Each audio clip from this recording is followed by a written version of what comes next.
Bugun men sizga juda muhim savol aniq qilib tushuntirib beraman. Qo'shimcha to'lovni kim aniq oladi va asosiy toifaga kimlar kiradi? Bu masala har bir oilaga, har bir pensionerga, har bir nafaqa oluvchiga, byudjet tashkilotida ishlayotgan xodimga, hatto hujjatlarini endi rasmiylashtirmoqchi bo'lgan odamga ham tegishli. Chunki ko'pchilik qo'shimcha to'lov borligini eshitadi, lekin men ham olamanmi yoki yo'qmi? Qayerga murojaat qilaman? Nega qo'shnim oldim, men olmadim degan savollarga javob topa olmay yuradi. Men bugun buni oddiy tilda, hayotiy misollar bilan, raqamlar bilan tushuntiraman. Ma'lumotni oxirigacha ko'ring. Chunki bitta mayda hujjat yoki bitta noto'g'ri tushuncha sabab odam o'ziga tegishli pulni ola olmay qolishi mumkin. Kanalga hoziroq obuna bo'ling, videoga like bosing, chunki bunday tushuntirishlar ko'pchilikka kerak bo'ladi. Avval bir narsani aniqlab olaylik. Qo'shimcha to'lov deganda hamma bir xil narsani tushunmaydi. Kimdir pensiyaga qo'shimcha ustama haqida gapiradi. Kimdir ijtimoiy nafaqa yo'liga qo'shiladigan yordam pulini nazarda tutadi. Kimdir ish haqiga qo'shimcha ustama, ya'ni zararli sharoit, tungi ish qo'shimcha vazifa, pedagogik yoki tibbiy ustama haqida so'raydi. Yana kimdir davlat tomonidan ayrim toifalarga beriladigan kompensatsiya, moddiy yordam yoki manzilli yordamni qo'shimcha to'lov deb ataydi. Asosiy xatolik shundan boshlanadi. Odamlar qo'shimcha to'lov chiqibdi degan gapni eshitadi va hamma oladi deb o'ylaydi. Aslida esa qo'shimcha to'lov har doim ma'lum bir toifaga, ma'lum bir shartlar bajarilganda, ma'lum hujjatlar asosida beriladi. Ya'ni bu avtomatik ham bo'lishi mumkin, ariza bilan ham bo'lishi mumkin. Ba'zan esa faqat tekshiruvdan keyin tasdiqlanadi. Oldin qanday edi? Oldin ko'p masalalarda odam o'zi idoraga borishi, ariza yozishi, ma'lumotnoma olib kelishi, oila tarkibi, daromad, ish joyi, nogironlik, pensiya, bolalar soni kabi ma'lumotlarni alohida tasdiqlash kerak edi. Shu sabab ko'p odamlar huquqi bo'lsa ham olmagan. Chunki bilmagan, vaqt topmagan, qaysi eshikni taqillatishni tushunmagan.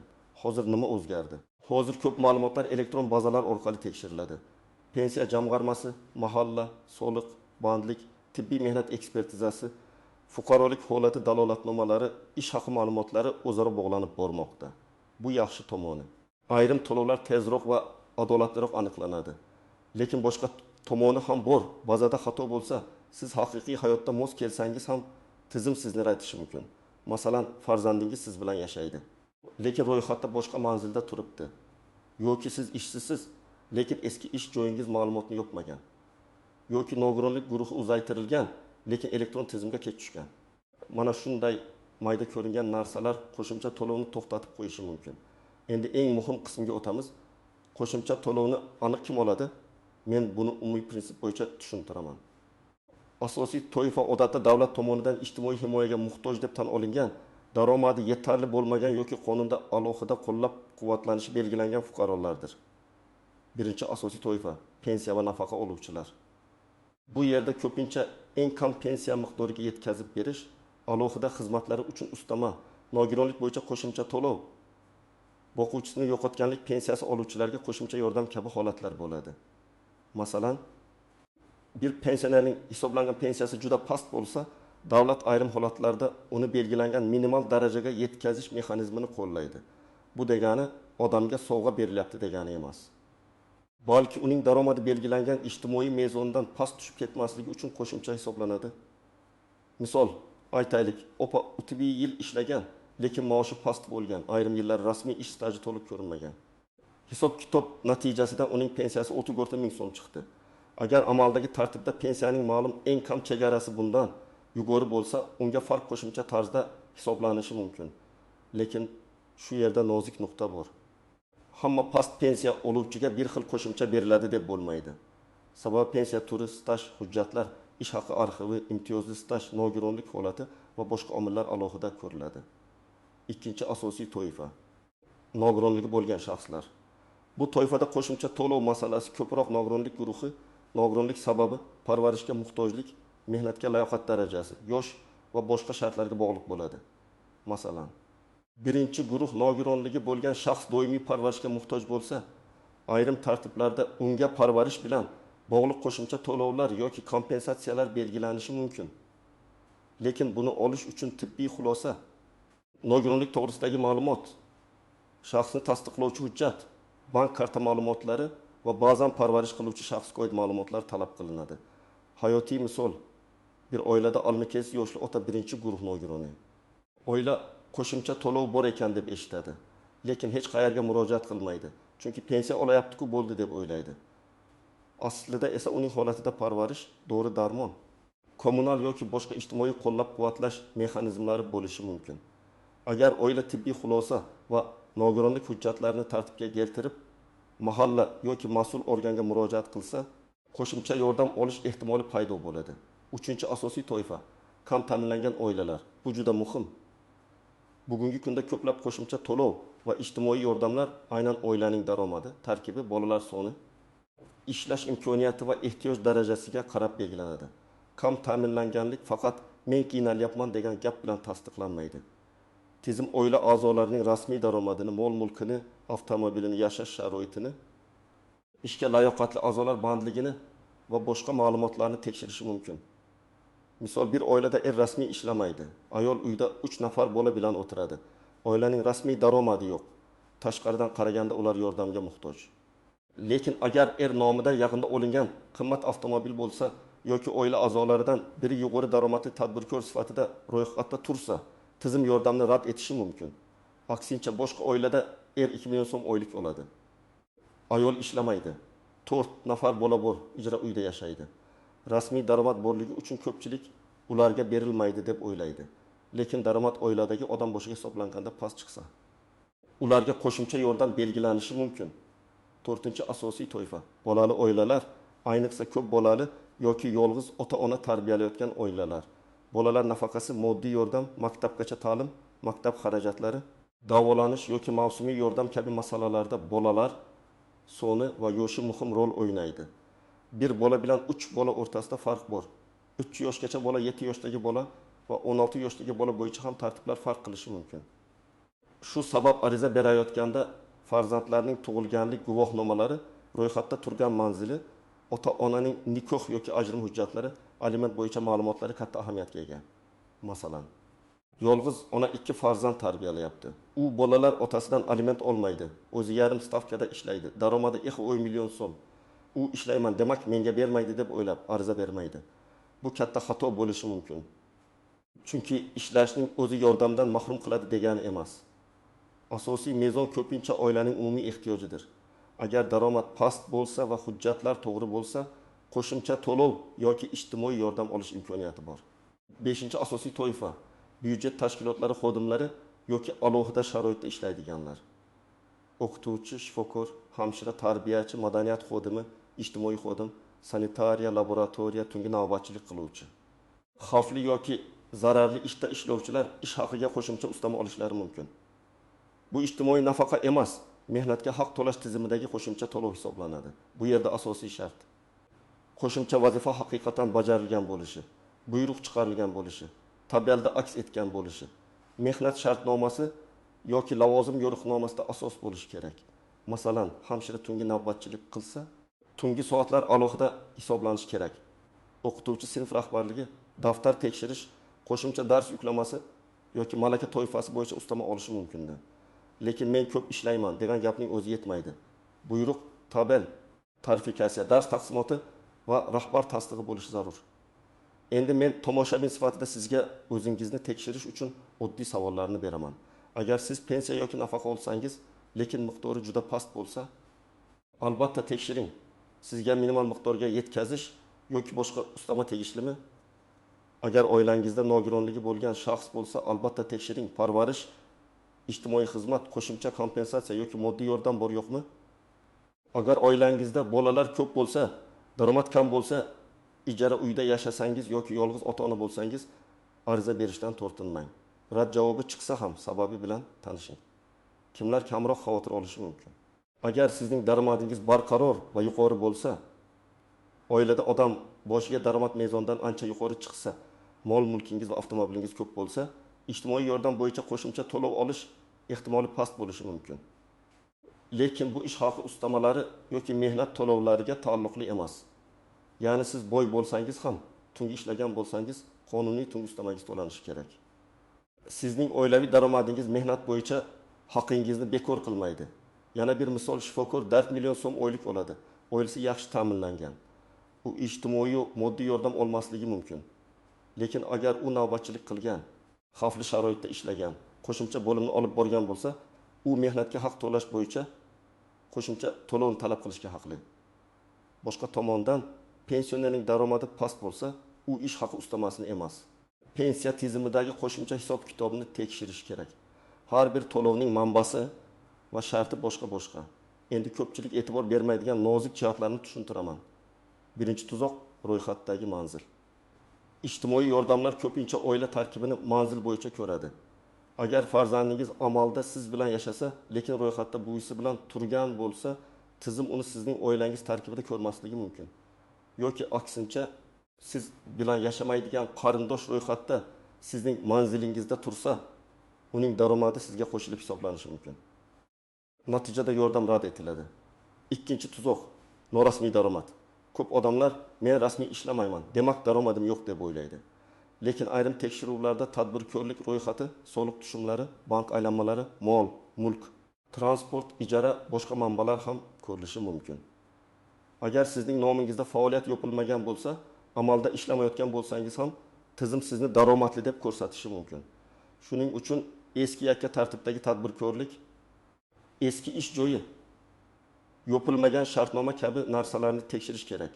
Uchinchi tuzoq hujjatning muddati. Nogironlik muddati tugagan, lekin qayta ko'rikdan o'tish kechikkan bo'lsa, qo'shimcha to'lov to'xtashi mumkin.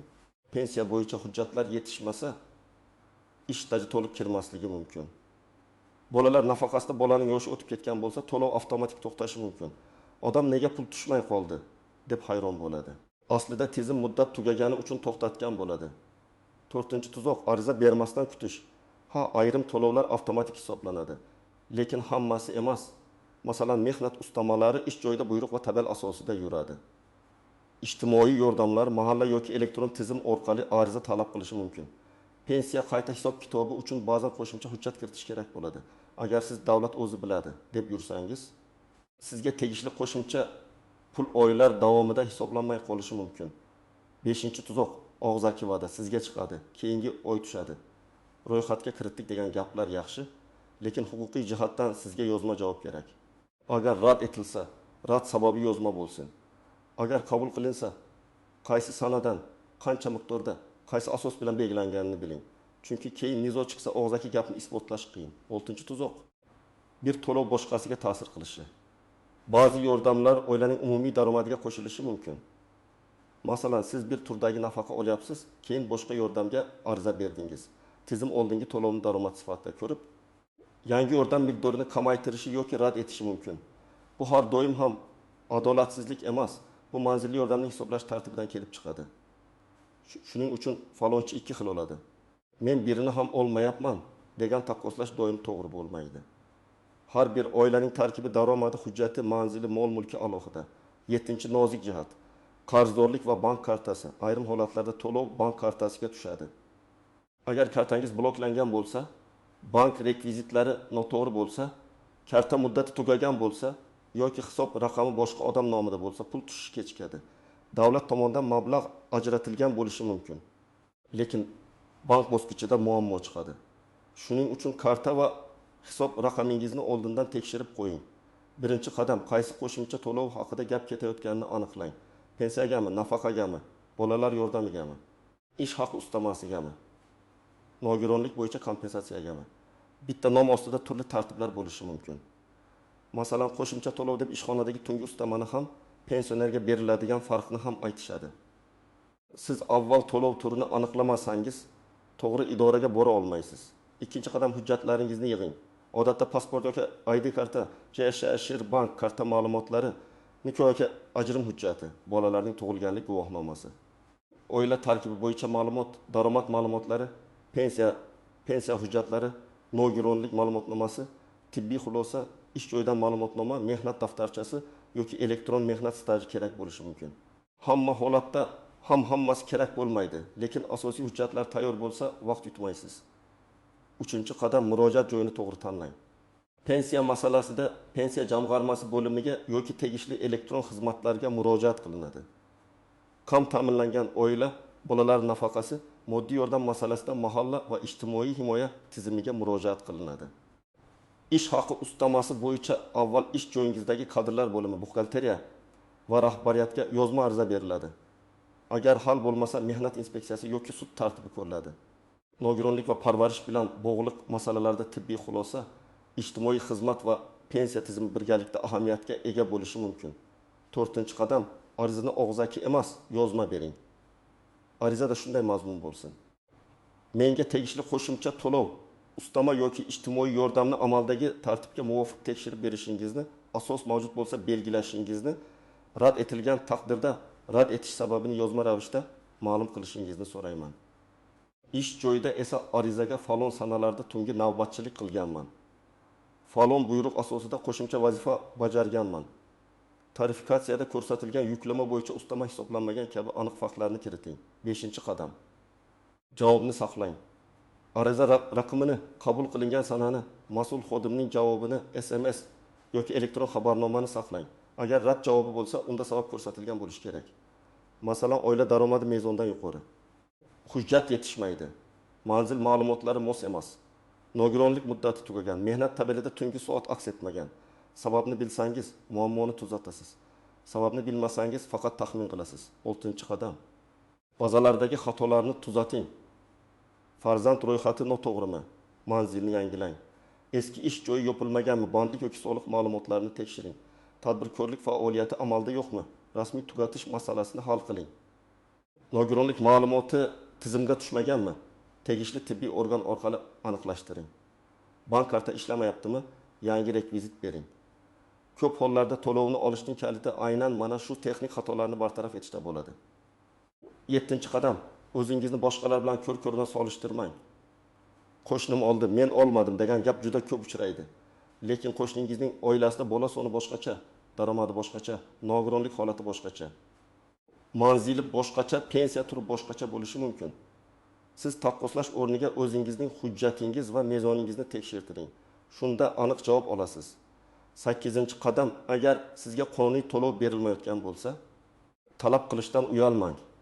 Ayniqsa ish haqi ustamalari bo'yicha ko'p odamlar rahbar bilan urushmaydi deb jim yuradi. Lekin bu sizning mehnatingiz uchun haq. Tungi ishladingizmi, tabelga kiritilishi kerak. Qo'shimcha vazifa bajardingizmi? Buyruq bo'lishi kerak. Zararli sharoitda ishladingizmi? Sharoit baholangan bo'lishi kerak. O'qituvchi, sinf rahbari bo'lsangiz, ustama hujjatda aks etishi kerak. Agar hujjat bo'lmasa, bugundan boshlab uni rasmiylashtirishni so'rang. Demak, qo'shimcha to'lovni aniq oladigan asosiy toifa bu qonunda belgilangan shartlarga mos keladigan fuqarolar, past pensiya yoki nafaqa oluvchilar, nogironligi bo'lgan shaxslar, kam ta'minlangan oilalar, bolali va ko'p bolali oilalar, yolg'iz ota-onalar, shuningdek mehnat sharoiti yoki qo'shimcha vazifasi bo'yicha ustamaga haqli xodimlar. Lekin eng muhim qoida shuki, har bir to'lovning o'z sharti, o'z hujjati va o'z tekshiruv tartibi bor. Men sizga tavsiya qilaman. Buguna hujjatlaringizni tekshiring, qaysi to'lov turiga da'vo qilayotganingizni aniqlang, yozma ariza bering va rad javobi bo'lsa, sababini talab qiling. Ko'p odamlar pulni olishmaydi, chunki huquqi yo'qligi uchun emas, balki qayerga murojaat qilishni, qanday yozishni va qaysi xatoni tuzatishni bilmagani uchun. Agar sizda shunday vaziyat bo'lgan bo'lsa, izohlarda yozing. Qo'shimcha to'lov oldingizmi? Rad etildimi? Sabab nima bo'ldi? Sizning tajribangiz boshqa odamlarga yordam beradi. Videoga like bosing, kanalga obuna bo'ling va yaqinlaringizga ulashing. Chunki bu ma'lumot har bir oilaga kerak bo'lishi mumkin.